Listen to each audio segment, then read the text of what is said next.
আমি ডিফু ষ্টেচনত নামি পিনি এতিয়া আমাৰ বিলিভাৰ খ্ৰীষ্টান চাৰ্চ ডায়েচিছ অফিচলৈ এতিয়া আমি অটত গৈ আছোঁ আৰু অলপ সময় পাছতে আমি আমাৰ বিলিভাৰ খ্ৰীষ্টান চাৰ্চৰ ডায়েচিছ অফিচ গৈ পামগৈ আৰু তাতে আমাৰ দুদিনীয়া ক্লাৰ্জিসকলৰ বিশেষ প্ৰশিক্ষণ আছে আৰু আমি এনেধৰণে আজি বিভিন্ন স্থানত গৈ পিনি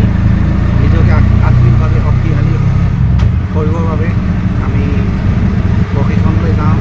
আৰু এতিয়া আজি আমি এইটো এটা আমাৰ আত্মিক জাগৰণীভাৱে বিশেষ মিটিং হয় আমি এতিয়া গৈ আছোঁ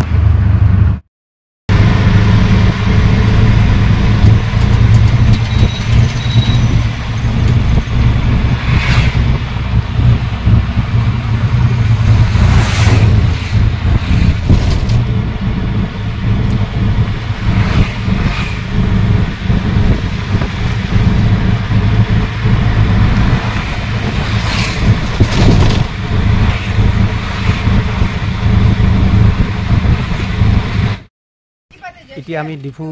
ডায়েচিছত আহি পাইছোঁহি আৰু এই কেম্পাছতে আমাৰ দুদিনীয়া ক্লাৰ্জি মিটিং হ'ব এতিয়া আমি ইয়াত আহি পাইছোঁহি